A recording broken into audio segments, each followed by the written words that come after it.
और दोस्तों, जिस तरह से आपको पता है यूएस और ईरान की लगातार वॉर छिड़ते जा रहे हैं, तो बाकी यूएस ने बोला था कि बाकी देश मेरी हेल्प करें, लेकिन अभी करे नहीं है। इसलिए अब जो जापान की पीएम है वो उनके साथ आई हैं और उनके साथ मीटिंग करने के लिए यूएस पहुंची हैं। तो जापान की पीएम जो वहाँ पे मीटिंग के लिए यूएस में गई हैं, उनके साथ भी डोनाल्ड साहब ने कुछ ऐसा किया है जो कुछ हैरान कर देने वाला है। और उनसे कुछ ऐसे क्वेश्चन पूछे थे वहाँ की मीडिया ने, तो उन्होंने बहुत अच्छे जवाब दिए, वो मैं आपको अभी आगे बताता हूँ। और उससे पहले डोनाल्ड साहब हैं, उनको रिसीव करने के लिए वहाँ पे अपने व्हाइट हाउस के बाहर आए। उन्होंने बताया कि इस तरह से उन्होंने कुछ ऐसी चीज़ें दिखाई जिससे जो वहाँ की पीएम है, जो जापान की पीएम है, वो भी शॉक हो गई देख के, किस तरह से डोनाल्ड साहब ने क्या कहते हैं जो बाइडेन की ये तस्वीर दिखाई थी, उसको देख के जो वहाँ की जो पीएम है वो इस तरह से शॉक हो गई कि ये क्या है। तो मैं आपको वो इमेज भी दिखाऊंगा किस तरह से जो पीएम है वहाँ जो तकाई जापान की, वो शॉक हो गई।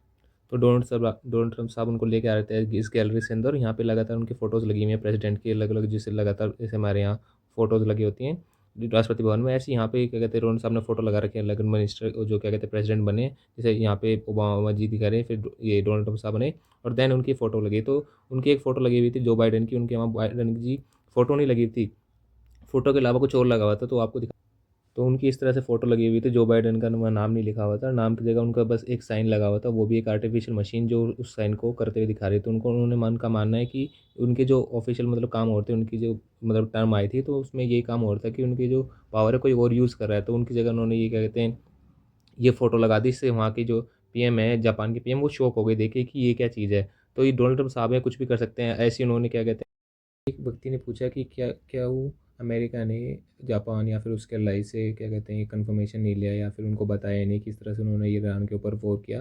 तो इसमें जो जो जापान की पीएम है वो बड़े अनकम्फर्टेबल की पोजीशन में दिखाई दी, या मैं आपको वीडियो सुनाऊंगा भी। और उन्होंने बोला कि जापान से ज़्यादा कोई ना हमें सरप्राइज़ कर सकता है। 1941 के अंदर जिस तरह से उन्होंने सरप्राइज़ किया था हमें पर्ल हार्बर पे, मतलब कि हवाई जो आइलैंड है अभी का, वहाँ पे उन्होंने अटैक किया था, और हम यूएस पूरा क्या कहते हैं वो हो गया था, सरप्राइज़ हो गया था। उस तरह से ही हम ईरान को सरप्राइज़ करना चाहते थे, तो इसलिए हमने उनको किसी को नहीं बताया। तो मैं आपको वीडियो सुनवाता हूँ।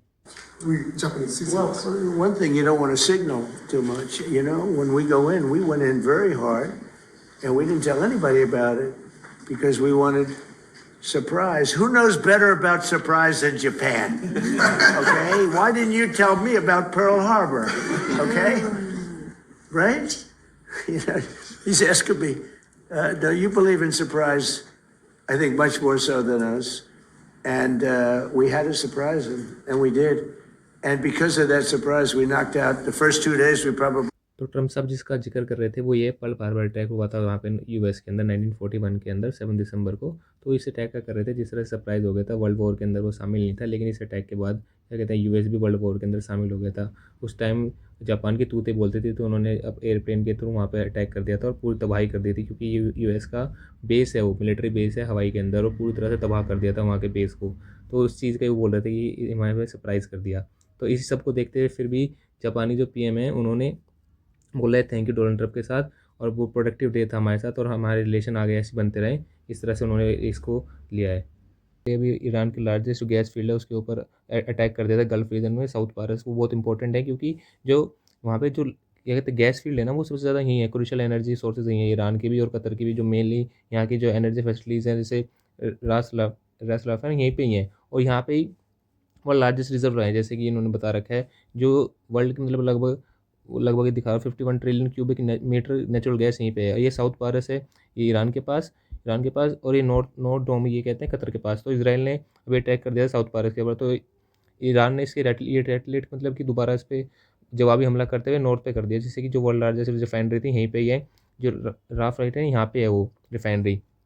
तो इससे हमें खतरा क्या हो सकता है, या फिर वर्ल्ड को खतरा, क्योंकि यहीं से जो क्या कहते हैं जो रिफाइनरी है, ये सबसे ज़्यादा रिफाइन होती है, वो जो गैस है यहाँ पे जो पाई जाती है। और यहाँ पे लिखा हुआ है कि world largest natural gas triggered. अगर ये चीज़ होगी, जिससे हमारी जो इकॉनमी और हमारी जीडीपी और डाउन भी हो सकती है। हमारा जो सेंसेक्स है वो भी कल डाउन इसलिए हुआ था क्योंकि जो ये अटैक हुआ इनके ऊपर हुआ, इसके कारण वर्ल्ड के ऊपर एक क्राइसिस आ सकते हैं। जैसे कि हमारे यहाँ अभी एलपीजी और सीएनजी किस तरह से यहाँ पे आपको पता ही है, किस तरह से यहाँ पे क्राइसिस आ गए थे। यहाँ पे जो दाम है समोसे के दाम, वो 120 से 30 हो गए, 20 से 30 हो जाते हैं। और कुछ भी मतलब इम्पैक्ट पड़ता है हमारी क्या कहते हैं जीडीपी भी, और हमारे जेब खर्च के ऊपर। तो लगातार हम इस पे इंडिया बात भी कर रहा है ईरान के थ्रू की स्टेट ऑफ हॉर्मुज़ क्या कहते हैं मोरशिप आए, लेकिन ऐसा लग नहीं रहा कि ऐसा हो। लेकिन अब लगातार हमारी चीज़ बातचीत करते जा रहे हैं। तो इन्होंने इसलिए तो ईरान अब कुछ ईरान में भी let more Indian vessels pass to the state of Hormuz, लेकिन ईरान बोल रहा है कि अगर आपको पास करना ही है स्टेट ऑफ हॉर्मुज से तो कोई बात नहीं, आप पैसा दे दीजिए हमें और आप पास कराइए। तो LLI ने रिपोर्टेड किया है कि जो हम exacted through the Iran support corridor, हम अब मतलब कि सेफ कॉरिडोर प्रोवाइड करेंगे, लेकिन नो टैंकर्स के लिए, और सिर्फ 1 टैंकर के लिए आपको देने $2 मिलियन देने ईरान को। तो स्टेट ऑफ हॉर्मुज आपके लिए खुला हुआ है। तो ये अब ईरान एक बहुत महत्वपूर्ण कदम चल रहा है अपनी क्या कहते हैं गल्फ रीजन को प्रोटेक्ट करते हुए, जिस तरह से उन्होंने स्टेट ऑफ हॉर्मुज को कैप्चर कर रखा है और अब वहाँ पे अब वो क्या कहते हैं वो पैसा कमा रहे हैं उससे। तो ये जो वॉर है एक नए नए फेज़ के अंदर एंटर हो चुकी है। तो अब आपको देखना पड़ेगा कि आगे किस तरह से न्यू डेवलपमेंट होते हैं और किस तरह से हमारी इंडियन गवर्नमेंट इस एनर्जी क्राइसिस को लेके अपना काम करती है। तो ऐसी इन्फॉर्मेशन वीडियो देखने के लिए चैनल को आप सब्सक्राइब कर सकते हैं। Thank you.